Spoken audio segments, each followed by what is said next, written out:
भगवान शिव की यह 5 ज्ञान की बातें जो कोई मनुष्य सुन लेता है उसे गड़ा हुआ धन मिल जाता है और कभी भी भूखे मरने की नौबत नहीं आती है, न कभी उसके घर वालों को विपत्ति का सामना करना पड़ता है। मित्रों, एक बार की बात है, भगवान भोलेनाथ और माता पार्वती एक साथ कैलाश पर्वत पर बैठे हुए थे। तभी एक दिन की बात है, माता पार्वती के मन में एक प्रश्न आता है और कहती है कि हे प्रभु, आज हमें आप बताइए कि मनुष्य को कब कड़ा हुआ धन मिलता है और उसकी उन्नति होती है, और मनुष्य कितने वर्ष तक तरक्की करता है और कब उसकी तरक्की रुकती है। तभी भगवान भोले बाबा माता पार्वती से कहते हैं, हे देवी, आज आपने मनुष्यों के लिए हित में बहुत ही महत्वपूर्ण प्रश्न किया है। आपके इस प्रश्न में मनुष्यों के कल्याण छुपा हुआ है। जो भी मनुष्य इस कथा को पूरे ध्यान और मन लगाकर सुनता है, वह समझ जाता है कि मनुष्यों की उन्नति कब रुक जाती है और कब उसे गड़ा हुआ धन मिलता है, तथा मनुष्यों की उन्नति का ताला कब खुलता है, उसका जीवन अमीरी में कब व्यतीत होता है। फिर माता पार्वती कहती है, हे स्वामी, आप कथा को आरंभ कीजिए, मैं इस कथा को खूब मन लगाकर सुनूंगी। नमस्कार मित्रों, आप सभी से निवेदन है कि आप इस कथा को अंत तक जरूर सुनिए, क्योंकि आधा अधूरा ज्ञान सही साबित नहीं होता। मित्रों, फिर आगे भगवान भोले बाबा माता पार्वती को कथा सुनाते हुए कहते हैं, हे देवी, एक समय की बात है, एक नगर में अपने 3 बेटों और पत्नी के साथ एक किसान रहता था। किसान अपने तीनों बेटों से बड़ा प्रेम करता, वो हमेशा एक दूसरे की बात मानते थे। किसान के तीनों बेटों की शादी हो चुकी थी, उसका पूरा परिवार एक साथ सुखपूर्वक रहता था। एक दिन किसान की पत्नी ने अपने बेटे से कहा, बेटा, यह जमीन और जंगल तुम्हारे पिता के बड़े परिश्रम का फल है। बड़ी मेहनत करके तुम्हारे पिता ने इतने पशु खरीदे थे और इतना बड़ा घर बनाया जिसमें सारा परिवार सुख से रह रहा है। आगे भगवान भोले बाबा माता पार्वती को कथा सुनाते हुए कहते हैं, हे देवी, किसान का छोटा बेटा मोहन अपने पिता की तरह खूब मेहनती था। वह हमेशा खेती बाड़ी के काम में लगा रहता था। उसे खेती करना बहुत अच्छा लगता था।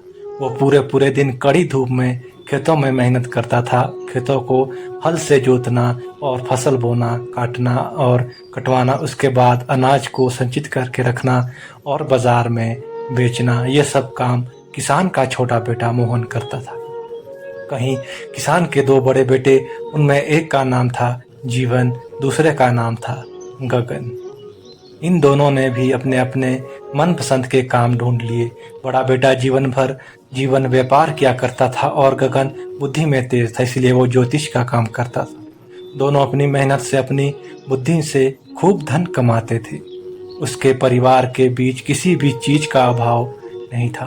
तीनों भाई अपने अपने रास्ते चलकर खूब धन कमा रहे थे। किसान जानता था कि जब तक उसके तीनों बेटे इकट्ठे हैं, तब तक वह हर तरह के सुख से संपन्न रहेंगे। जिस दिन यह तीनों अलग अलग हो जाएंगे, उस दिन से इनकी अवनति होने लगेगी। किसान भी एक दिन बीमार हो जाता है। किसान ने अपनी पत्नी से कहा कि हे प्रिय, मेरा अंत समय बहुत नजदीक आ गया है। मेरे जाने के बाद मेरी सारी दौलत, मेरी सारी जायदाद का बंटवारा मत होने देना। मेरे तीनों बेटे मेरी दौलत को इकट्ठे होकर भोगते रहे, बस तुम मुझे यह वचन दो, बच्चों के बीच में कभी जमीन जायदाद का बंटवारा ना हो। मैं यही चाहता हूँ कि हमारे तीनों बच्चे जीवन भर मिलजुल कर रहे, किसी के बीच में कोई भेदभाव ना हो, क्योंकि जिस घर की एकता भंग हो जाती है, वो घर पूरी तरह बिखर जाता है। मित्रों, फिर आगे भगवान भोलेनाथ माता पार्वती को कथा सुनाते हुए कहते हैं, हे देवी, इस प्रकार वो किसान की पत्नी उस किसान के वचन देती है कि मैं अपने बच्चों को कभी अलग नहीं होने दूंगी। समय धीरे धीरे गुजरता गया। फिर एक दिन किसान की पत्नी ने अपने तीनों बच्चों से कहा, बेटा, मैं तुमसे एक वचन लेना चाहती हूँ, और वह वचन यह है कि तुम्हारे पिता की अंतिम इच्छा थी कि तुम्हारे बीच में कभी भी जमीन जायदाद का बंटवारा ना हो। तुम तीनों भाई और बहू हमेशा आपस में मिलजुल कर रहे, अपना जीवन यापन करें, क्योंकि जिस घर की एकता टूट जाती है, वो घर कभी भी उन्नत नहीं हो पाता है। बड़ी किसान भी पत्नी बात को सुन करके वो तीनों बेटे कहते हैं, माँ, आप जैसा चाहती हो, पिताजी की जैसी इच्छा थी, हम उसकी इच्छा विरुद्ध कभी नहीं जाएंगे और तीनों बड़े भाई हमेशा प्रेम के साथ रहेंगे। फिर अपने बेटों की बात सुनकर के बुढ़िया माँ बहुत खुश हो जाती है। मित्रों, जो सबसे बड़ा बेटा था जिसका नाम जीवन था, वो ज्योतिष में बहुत निपुण था। इसलिए आसपास के लोग जीवन से कई मामलों में राय लेने आते थे। साथ ही साथ इसके बदले में उसे ठीक ठाक पैसे भी मिल जाते थे। इस काम से जीवन का गुजारा अच्छे तरीके से चल रहा था। वहीं दूसरा बेटा जिसका नाम गगन था, वह भी एक बड़ा व्यापारी था। उसकी भी कमाई ठीक ठाक हो जाती थी।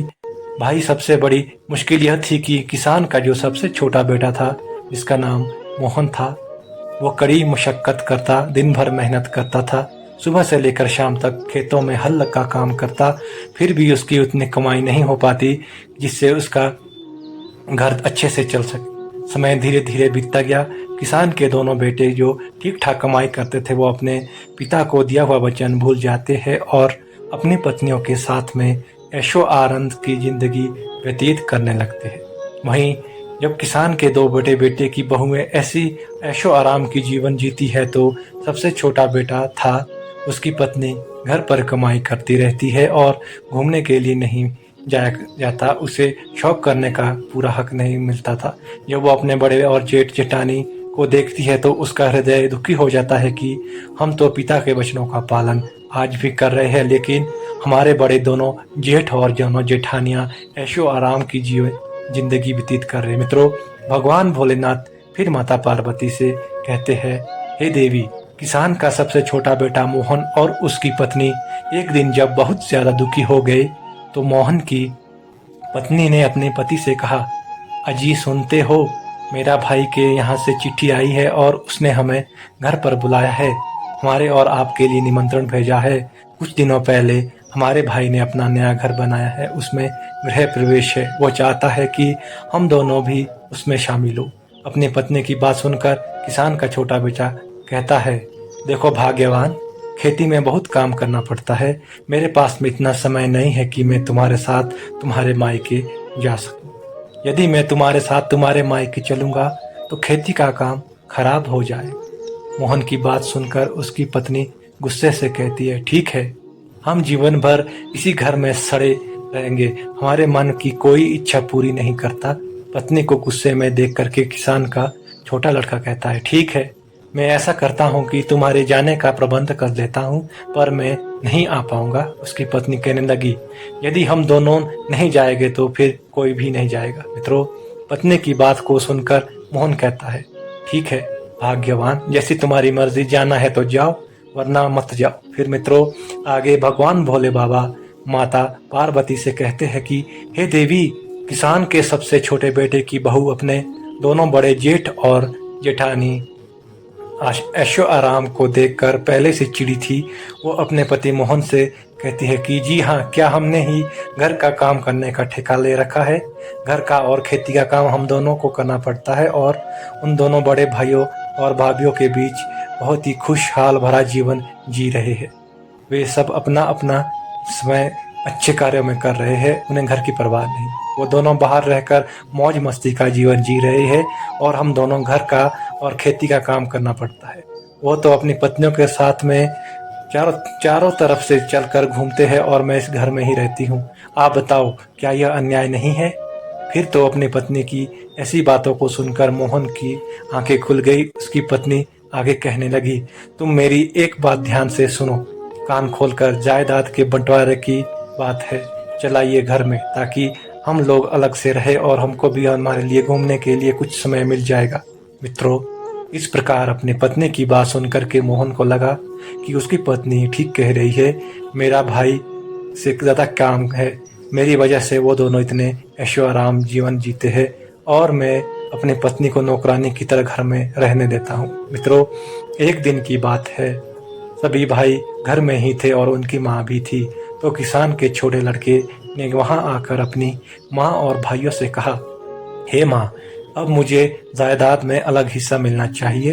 अब मैं इकट्ठा शामिल नहीं रह सकता। अपने सबसे छोटे बेटे की बात को सुनकर माँ को बड़ा धक्का लगा। उसने कहा, बेटा, ये तुम क्या कह रहे हो?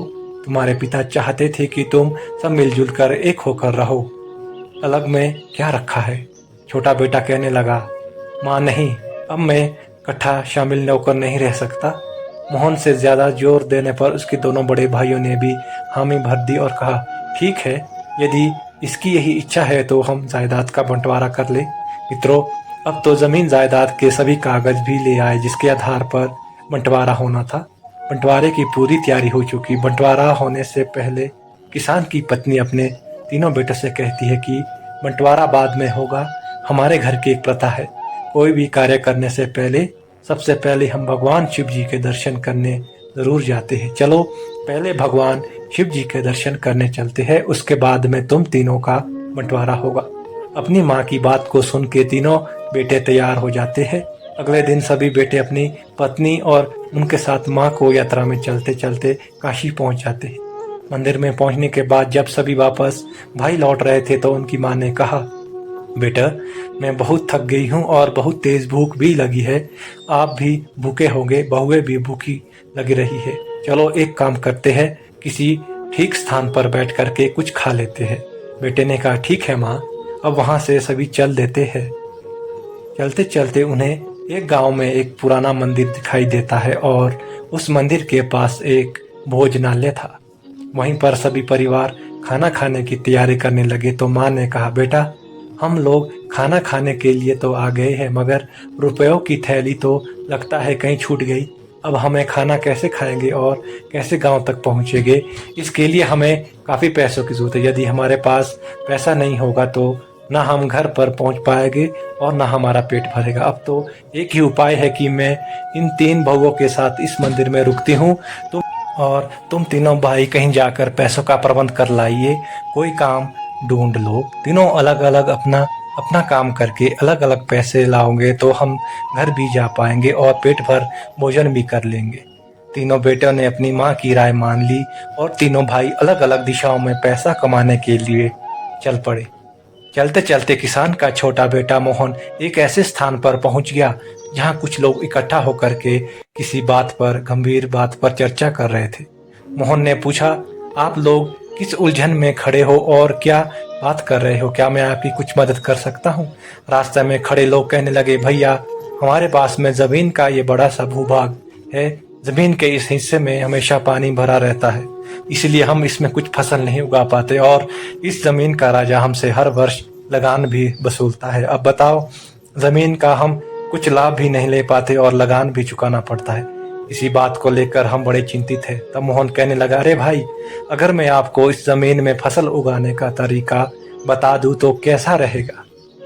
उन्होंने कहा, भाई, अगर तुम हमें इस जमीन में फसल उगाने का तरीका बता दोगे तो हम तुम्हें चांदी की 5 मुद्राएं तुम्हें इनाम में देंगे। मित्रों, मोहन खेती करना तो अच्छी तरह से जानता ही था, कौन सी फसल कैसे उगाई जाती है, और इस बात पर उसे बहुत अच्छा अनुभव था। मोहन ने उन्हें सलाह दी कि तुम इस जमीन में धान की रोपाई कर दो, क्योंकि धान जो होता है वो पानी में ही होता है। मोहन ने उन लोगों को धान की उगाई का पूरा नुस्खा बता दिया सबसे, और उस जमीन पर धान लगवा दिया। नुस्खा बताने के बदले में गांव वालों ने उस किसान के बेटे को खूब धन्यवाद किया और उन्हें 5 चांदी की मोहरें भेंट किए। वे पैसे लेकर मोहन अपनी माँ के पास मंदिर में लौट जाता है। इधर किसान का दूसरा जो बेटा था वो चलते चलते एक ऐसे स्थान पर पहुंच जाता है जहाँ उसके एक पेड़ के नीचे एक व्यक्ति बैठा हुआ दिखाई दिया जो काफी दुखी लग रहा था। जीवन ने पूछा, आपको किस बात की चिंता है? आप बड़े उदास मालूम पड़ रहे हो, क्या मैं तुम्हारी कोई मदद कर सकता हूँ? तो वो व्यक्ति कहता है, भाई, हम 4 लोग हैं। मृत्यु से पहले हमारे पिता ने हमारी सारी संपत्ति हम चारों भाइयों में बांटी, लेकिन एक काली बिल्ली थी जिसे बांटना बहुत मुश्किल था। फिर हम सब ने फैसला किया कि बिल्ली को हम चारों भाई बांट ले। भाइयों ने उस बिल्ली की एक एक टांग को बांट लिया। वहीं एक दिन वो बिल्ली जो थी छत से नीचे गिर गई, एक टांग टूट गई।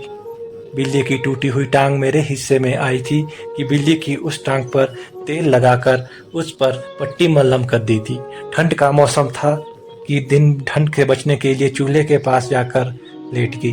पैर में पट्टी बंदी होने के कारण उसमें आग लग गई। जब बिल्ली वहां से भागी तो आसपास के घरों में आग लग गई।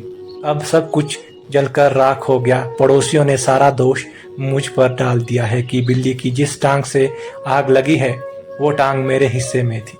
फैसला जब पंचायत में पहुंचा तो पंचों ने कहा कि जिस टांग की वजह से आग लगी है वो टांग मेरे हिस्से की है, इसीलिए पूरा नुकसान की भरपाई मुझे करनी पड़ेगी। अब मेरे पास इतने पैसे कहाँ हैं जो मैं सबके नुकसान की भरपाई करूं, इसलिए मैं यहाँ पर बड़ा दुखी हूँ, बड़ा चिंतित बैठा हूँ कि अब मैं क्या करूं।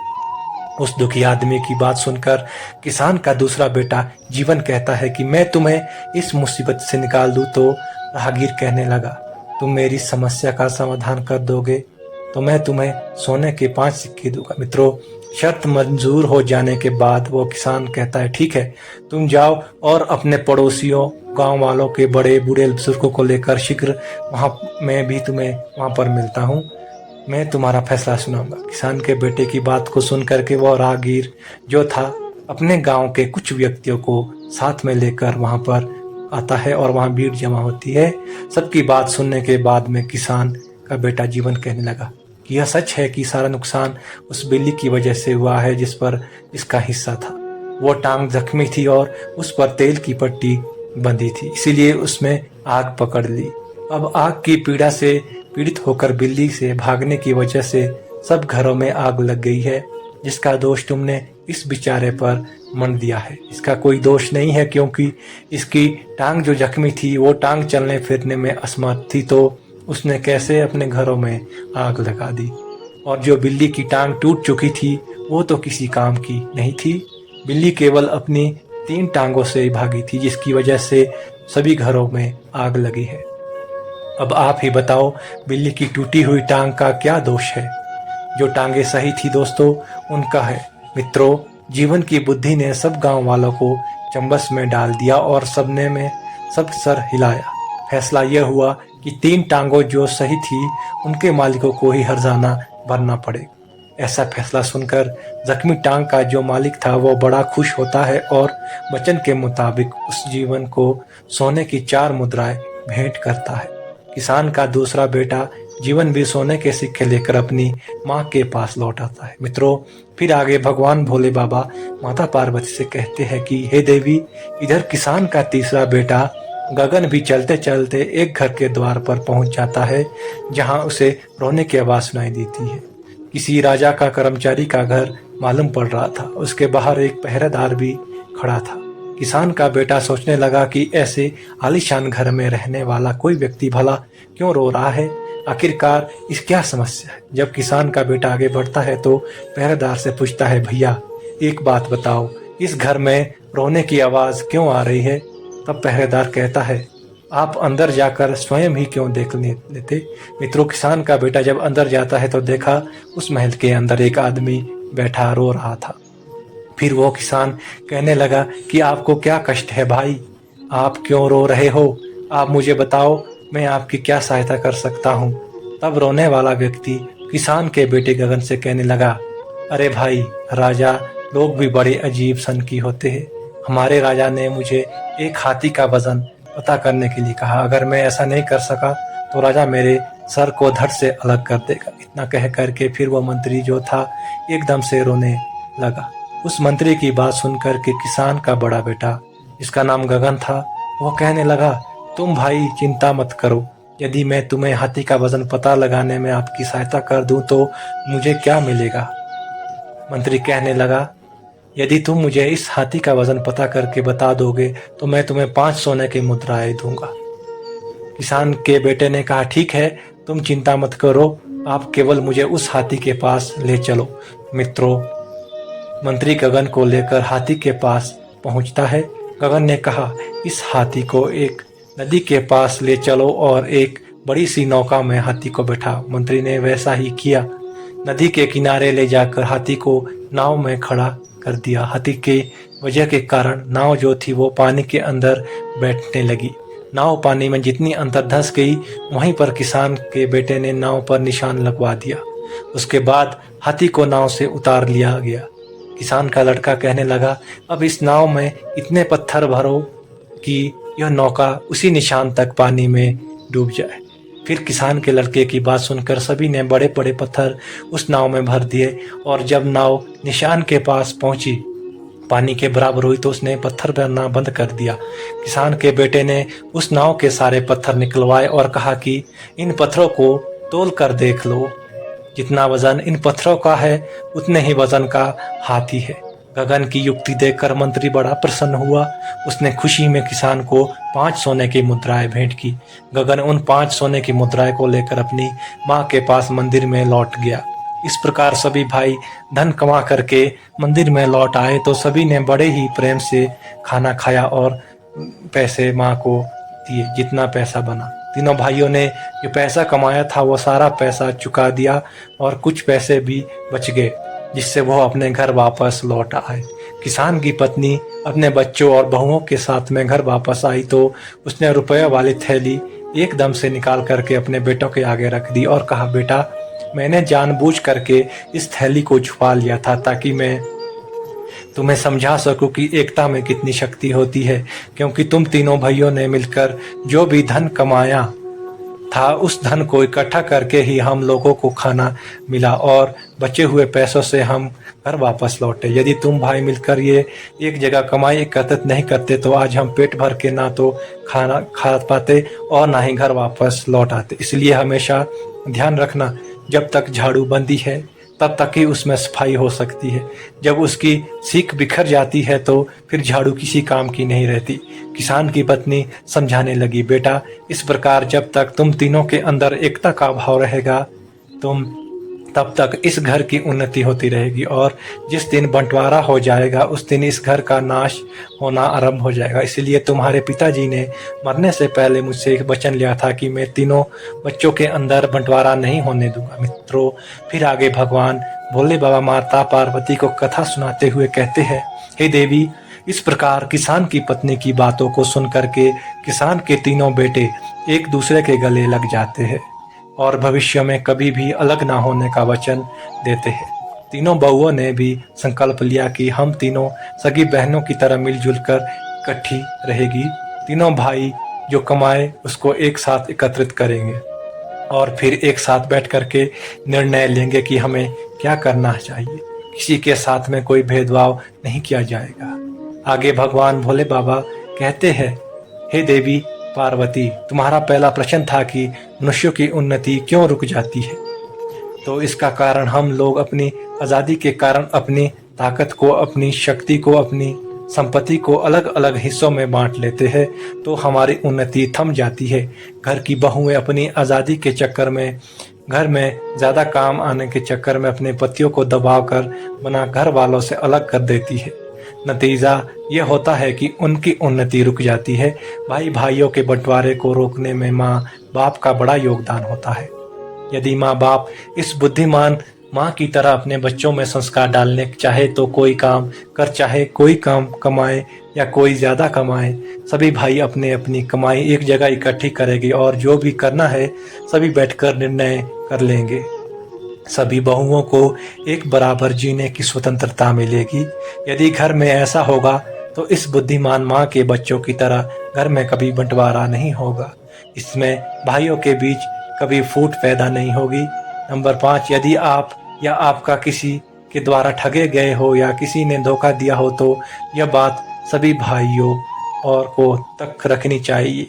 अपनी ही ठगी का जिक्र करने का मतलब है कि आप अपना मखौल खुद ही उड़वाना चाहते हैं। यदि आप ऐसा करेंगे तो लोग आपको मूर्ख समझेंगे, इसलिए कभी भी किसी भाई को ऐसा नहीं करना चाहिए। यदि आपने भाई को किसी ने कभी धोखा दे दिया तो कभी भी परिवार की बातें दूसरों के सामने जाहिर ना करें, इससे भाइयों के बीच फूट पैदा हो जाती है। मित्रों, फिर आगे भगवान भोले बाबा पार्वती से कहते हैं, हे देवी, तुम्हारा दूसरा प्रश्न था कि मनुष्यों की उन्नति कब नहीं होती है। इसका उत्तर है आपस की फूट। आपस के विचारों में तालमेल ना होता और अलग अलग दिशाओं में अलग अलग समय के कारण अपनों में बैर बांधे रहना, यह सब घर की ना उन्नति होने का कारण होती है। इस प्रकार से भगवान भोले बाबा ने माता पार्वती को बताया कि मनुष्यों की उन्नति कब रुक जाती है और उसकी उन्नति कब होती है। दोस्तों, अगर ये कहानी आप लोगों को पसंद आई हो तो कमेंट बॉक्स में हर हर महादेव ज़रूर लिखें।